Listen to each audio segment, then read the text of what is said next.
자, 지금부터 4가지 사례를 얘기해 드릴 거예요. 자, 이 사례들에서 공통되는 비법이 있습니다.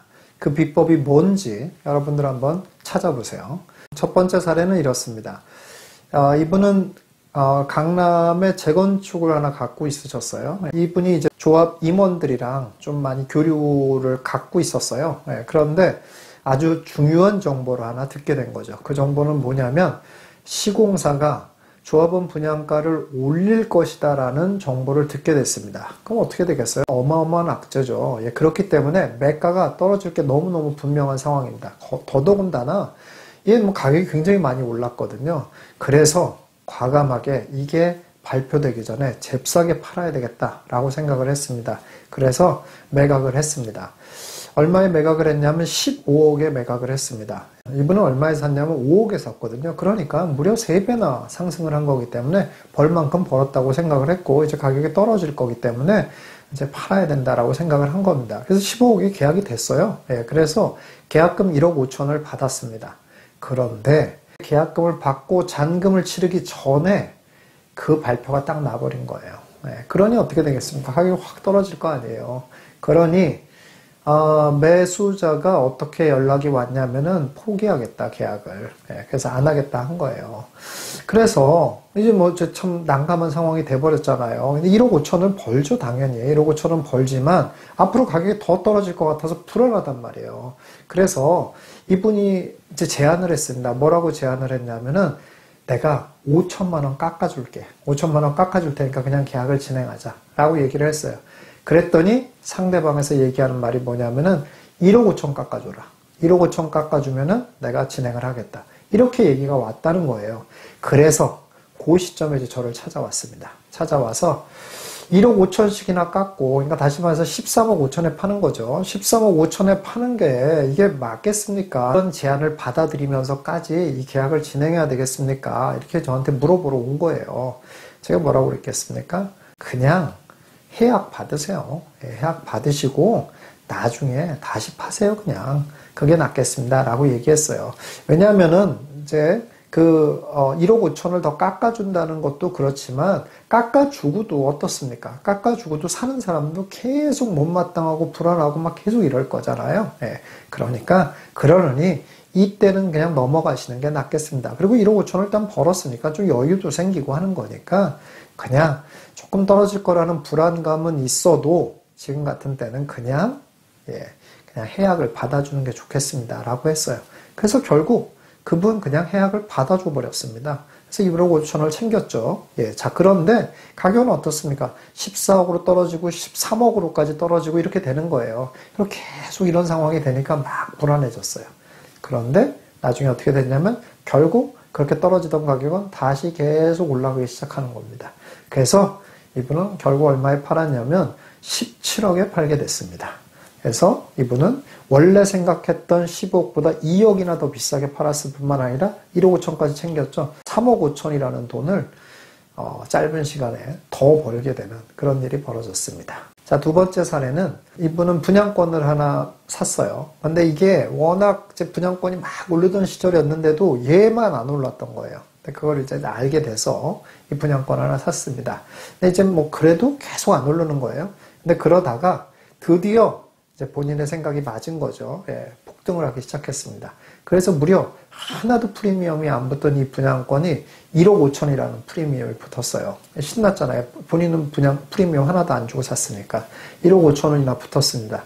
그래서 이제 충분히 벌었다라고 생각을 하고 매각을 결정을 했습니다. 그래서 매각을 했어요. 그래서 1억 5천에 본인이 들어간 계약금 3천만 원 해가지고 1억 8천의 계약서를 썼고 1,800만 원의 계약금을 받은 게 아니고 이분은 계약금으로 5천만 원을 받았어요. 근데 이제 계약금 많이 준다는데 싫어할 거 없잖아요. 그래서 계약금을 잘 받았습니다. 자, 그런데 이 1억 5천까지 올라온 이 금액이 2주 만에 1억이 더 올라버린 거예요. 2억 5천이 돼버린 거예요. 그러니 이분이 또 이제 너무 배가 아픈 거예요. 그래서 해약을 하고 싶은 거예요. 1억이나 더 올랐으니까. 그래서 해약을 하려고 봤더니만은 저쪽에서는 뭐라고 얘기하냐면 5천만 원을 걸었잖아요. 그렇지만 이 중에 계약금은 1,800만 원으로만 인정을 하고 나머지는 중도금으로 인정을 합니다. 그렇기 때문에 1,800만 원을 물어주고 계약을 해지하려고 했어요. 그런데 매수자는 뭐라고 얘기하냐면은 5천만 원을 다 줘라. 그렇지 않으면 계약을 안 하겠다. 그리고 중도금으로 인정된다는 건 맞다. 나도 알고 있다. 그러니까 중도금으로 인정된다는 건 뭐냐면 계약을 해지할 수가 없거든요. 그러니까 계약을 해지하고 싶으면 5천만 원을 주면 내가 해지해 주겠다. 안 그러면 계약은 진행이다. 이렇게 얘기를 한 거예요. 그래서 또 저를 찾아왔습니다. 어떻게 하면 좋겠냐라고. 이분은 그래서 이걸 소송까지 해서 이게 인정받을 수 있는 길이, 그러니까 1,800만 원만 계약금으로 인정받고 해지할 수 있는 방법이 있지 않냐. 소송을 좀 해보는 게 어떻겠냐. 뭐 이런 식으로 저한테 이제 상담을 하러 온 거예요. 제가 뭐라고 얘기를 했냐면은 그냥 진행하세요. 그냥 파시고 하세요. 왜냐하면 그렇게 해서 이길 수도 있고 하는데 시간이 걸리잖아요. 또 자금을 확보해가지고 그 자금을 가지고 다른 데 투자하는 게 더 낫지, 몇 천만 원 더 벌겠다고 질질질질 끌고 있어봐야 좋을 게 없다. 그러니까 그냥 계약을 좀 배가 아프시겠지만 계약을 진행하는 게 좋겠다라고 얘기를 했습니다. 그래서 결국 이분은 제 말을 들었어요. 그리고 나서 어떻게 됐겠어요? 그러고 나서 한 2주 알아 누웠습니다. 네, 그렇게 누웠죠. 그렇게 한 지가 지금으로부터 2년 전 일입니다.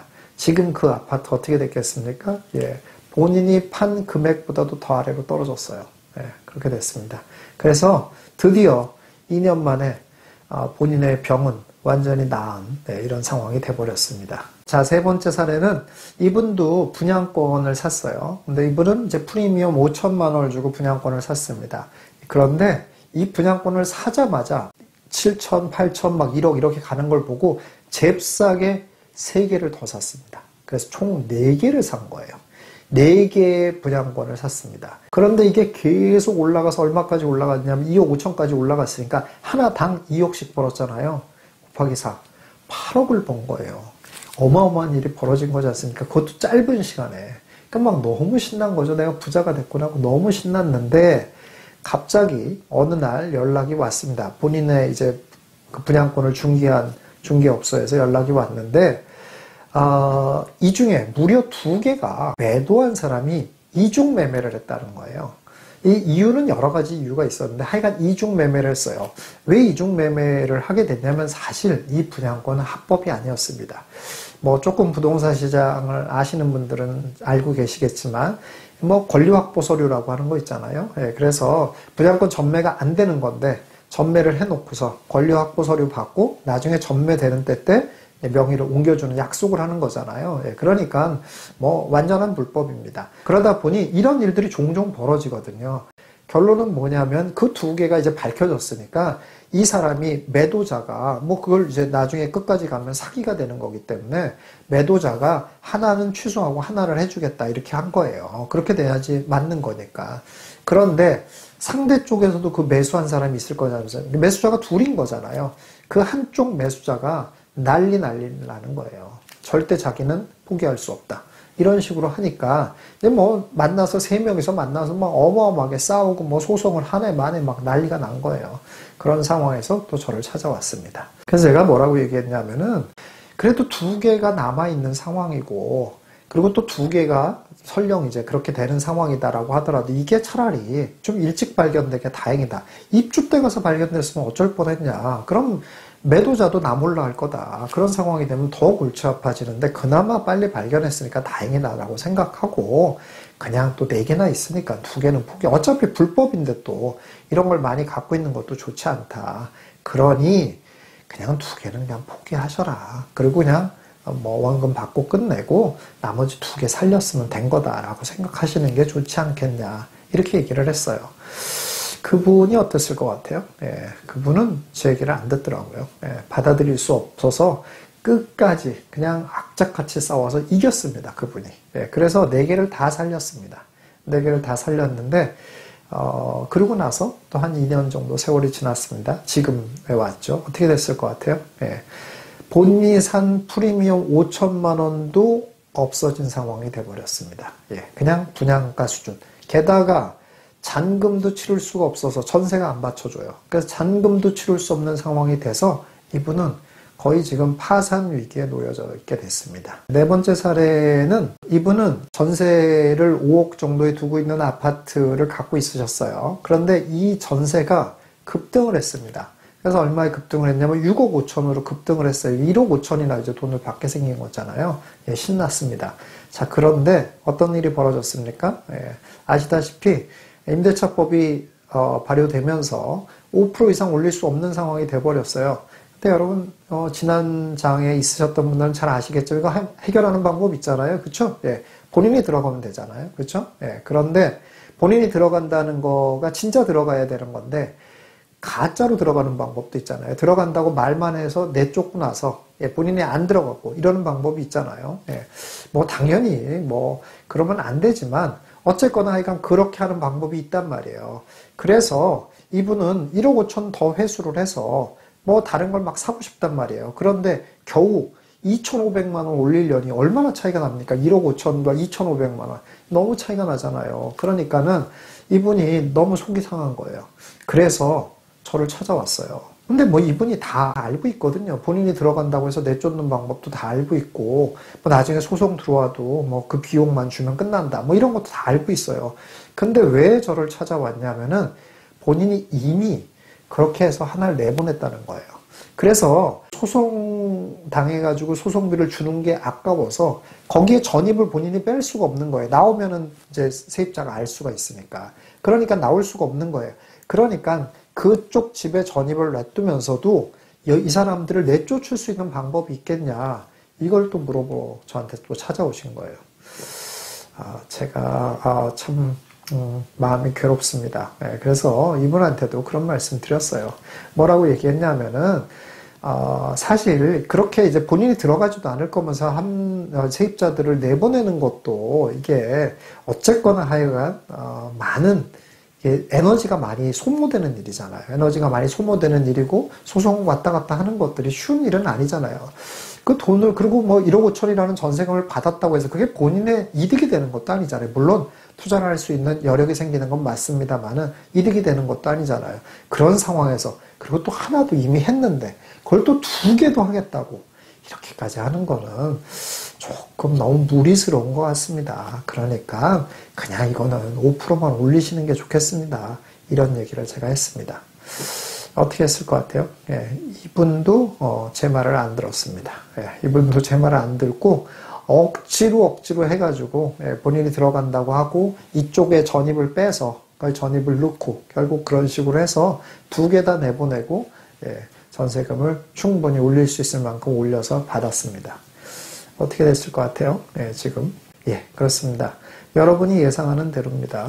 역전세난을 맞이해서 돈을 메꾸느라고 너무 힘들게 하고 있고, 지금 세입자한테 사정해서 제발 좀 안 나가고 살아주시면 안 되겠냐라고 부탁해야 되고, 월세를 드릴 테니까 좀 계실 수 없냐, 이런 식의 사정을 해야 되는 그런 처지가 됐습니다. 여러분, 이 4가지 사례를 보면서 비법 찾으셨습니까?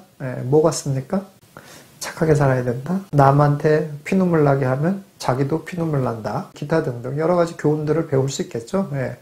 자, 그런데 저는 이 4가지 사례에서 관통하는 투자의 비법이 있다고 봅니다. 그래서 저는 이 비법을 평생 제가 저의 투자에도 늘 적용하고 이렇게 살려고 되게 애를 씁니다. 그 비법은 바로 뭐냐면 순리대로 해라 라는 겁니다. 여러분, 제가 이제 투자를 오랫동안 해오면서 참 배우는 건데요. 여러분, 만약에 투자를 할 때 여러분의 생각대로 만약에 되지 않습니까? 그러면 여러분 망합니다. 여러분 생각대로 안 되는 게 더 좋은 거예요.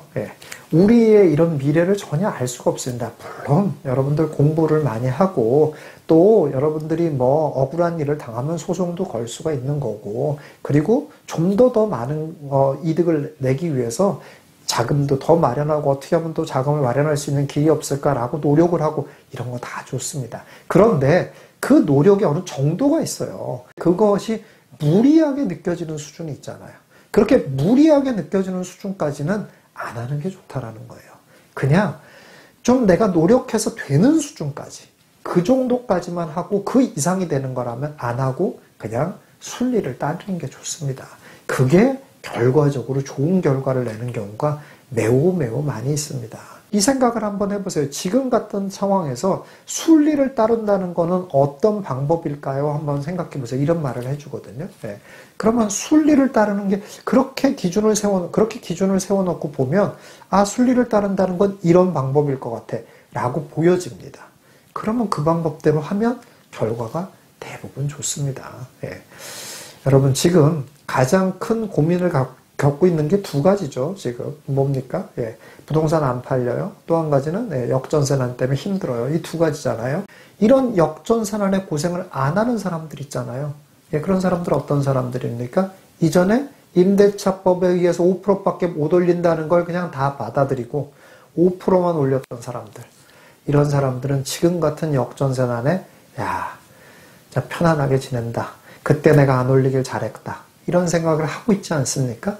이럴 때도 마찬가지입니다. 순리를 따른다라고 생각을 한번 해보세요. 그럼 뭡니까? 물론 매도가 안 되는데 정말 정말 매도를 안 하면 안 되는 상황에 처하신 분들은 어떻게 해서든 매도를 해야 돼요. 어쩔 수가 없습니다. 근데 사실 또 많은 분들이 매도를 안 해도 별 문제가 없어요. 다만 매도를 안 하면은 자기 재산이 떨어질 것 같고 자꾸 이게 떨어질 것 같아 불안해서 매도하려고 하는 사람들이 굉장히 많다라는 거예요. 억지로 많은 손해를 보면서 매도를 하는 거죠. 자, 이럴 필요가 있을까요? 이럴 때 순리가 뭘까라는 걸 생각해 보세요. 지금 잘 매도도 안 되는 때잖아요. 지금의 순리는 뭐냐면 이렇게 매도 안 될 때 매도를 안 하는 게 순리예요. 그럼 매도를 안 한다는 그 순리를 따르는 것이 더 낫다라는 거예요. 역전세난 같은 것도 한번 잘 보세요. 여러분들, 내가 당연히 이제 역전세난 다른 길이 없잖아요. 그러니까 내가 돈을 마련하는 방법밖에 없는데 또 하나 길이 있죠. 뭡니까? 그래서 자꾸 월세 사람들이 살려고 그러잖아요. 예. 그러면 이럴 때 월세를 놓을 생각을 하세요. 요새 이제 대출도 좀 풀려가지고 대출도 나오고 월세를 놓을 수가 있습니다. 물론 그렇게 하면 어떤 일이 벌어지냐면 내 돈도 더 들어가게 되고 월세를 받아도 이자를 더 내야 되는 이런 상황이 벌어집니다. 본인에게는 매우 큰 손해죠, 사실은. 자, 그렇긴 해도 이게 순리예요. 다 월세를 원하고 있으니까. 그럼 그렇게 월세를 원할 때는 그럼 월세를 주란 말이에요, 그냥. 이렇게 줘보세요. 어떤 일이 벌어질까.